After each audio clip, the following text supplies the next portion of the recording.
ونصلي على رسوله الكريم أما بعد فأعوذ بالله من الشيطان الرجيم بسم الله الرحمن الرحيم إنما يخشى الله من عباده العلماء وقال النبي صلى الله عليه وسلم إن العلماء ورثة الأنبياء صدق الله العظيم وصدق رسوله النبی الکریم۔ ہر دم برس رہے ہیں انوار مدرسوں میں، ہر دم برس رہے ہیں انوار مدرسوں میں، آ کر تو دیکھیے نا ایک بار مدرسوں میں، ہر پل محبتوں کا اظہار مدرسوں میں، گفتار مدرسوں میں، کردار مدرسوں میں۔ محترم سامعین اور غیور مسلمانوں، السلام علیکم ورحمۃ اللہ وبرکاتہ۔ آج میری تقریر کا موضوع بڑا اہم، افضل و اکرم، اشرف و اعلیٰ اور بالا ہے، جو دینی مدارس کی اہمیت کے عنوان سے معنون ہے۔ سامعین ذی وقار، اسلامی معاشرے میں دینی مدارس کی کیا ضرورت و اہمیت ہے، کوئی بھی ہوش مند مسلمان اس سے ناواقف نہیں ہے۔ ان مدارس دنیا کے ذریعے سے نہ صرف اسلامی معاشرے، اسلامی اخلاق و خصائل زندہ و تبندہ ہوتے ہیں، بلکہ اسلامی علوم و فنون کی ترویج و اشاعت جیسا مبارک عمل بھی اسلامی معاشرے میں جاری رہتا ہے۔ پھر یہ بات روزے روشن کی طرح واضح ہے کہ قرآن و حدیث کی تعلیمات کے بغیر اسلامی معاشرہ کی بقا و تشکیل اور اس کے قیام کا تصور نہیں کیا جا سکتا۔ سامعین دل نواز، حقیقت یہ ہے کہ آج پوری دنیا میں، خصوصاً بڑے صغیر پاک و ہند میں اسلام کی روشنی نمایاں نظر آتی ہیں۔ در حقیقت وہ انہی مدارس کا فیض و اثر اور مرہون منت ہے۔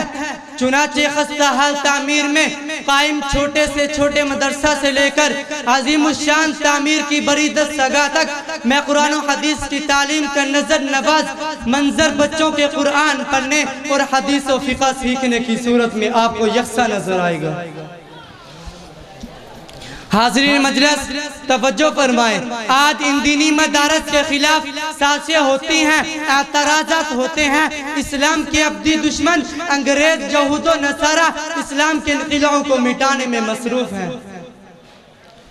سامعین دل نواز، تو انہی مدارس کے طلباء و فضلاء نے ان فتنوں کا ڈٹ کر مقابلہ کیا، انگریزوں کو بھاگنے پر مجبور کیا، ظلم و جبر کو دفع کیا، بھائی چارگی کو عام کیا، سنت کا پرچار کیا، اسلام کا پرچم بلند کیا، اور وَقُلْ جَاءَ الْحَقُّ وَزَهَقَ الْبَاطِلُ إِنَّ الْبَاطِلَ كَانَ زَهُوقًا کا سماع عیا کیا، جس کی چمک دمک آج مشرق سے مغرب تک، شمال سے جنوب تک نظر آ رہی ہے۔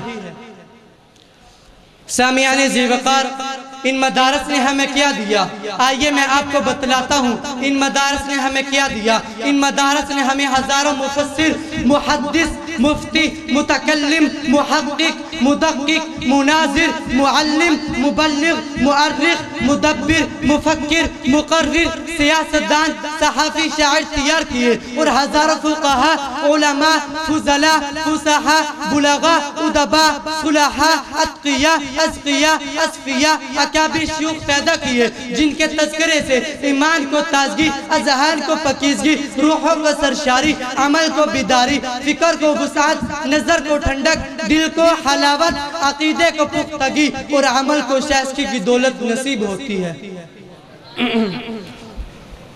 میرے گلشن مصطفیٰ کے جیالو، شعر مشرق علامہ محمد اقبال رحمہ اللہ نے دینی مدارس کی اہمیت پر کیا خوب فرمایا۔ فرمایا ان مکتبوں کو اسی حالت میں رہنے دو، غریب مسلمانوں کے بچوں کو انہی مدارس میں پڑھنے دو۔ اگر یہ ملا اور درویش نہ ہو تو جانتے ہو کیا ہوگا؟ جو کچھ ہوگا میں انہیں اپنی آنکھوں سے دیکھ آیا ہوں۔ اگر ہندوستانی مسلمان ان مدارس کے اثر سے محروم ہو گئے تو بالکل اسی طرح ہوگا جس طرح اندلس میں مسلمانوں کے 800 برس کے حکومت کے باوجود آج غناتا اور قرطبہ کے کھنڈرات اور الحمرہ کے نشانات کے سوا اسلام کے اور اسلامی تہذیب کے آثار کا کوئی نقش نہیں ملتا۔ ہندوستان میں بھی آگرہ کے تاج محل اور دلی کے لال قلعے کے سوا مسلمانوں کے 800 سالہ حکومت اور ان کی تہذیب کا کوئی نشان نہیں ملے گا۔ الغرض دینی مدارس کے بغیر امن و امان کو قیام اور اسلامی تشخص کی بقا مشکل ہی نہیں بلکہ ناممکن ہے۔ میں آخر میں یہی کہوں گا، رشتہ دیوار و در تیرا بھی ہے میرا بھی ہے، رشتہ دیوار و در تیرا بھی ہے میرا بھی ہے، مت گرا اس کو یہ گھر تیرا بھی ہے میرا بھی ہے۔ کیوں ہم لڑیں آپس میں ایک ایک سنگ میل پر، کیوں ہم لڑیں آپس میں ایک ایک سنگ میل پر، اس میں نقصان سفر تیرا بھی ہے میرا بھی ہے۔ وما علینا الا البلاغ المبین۔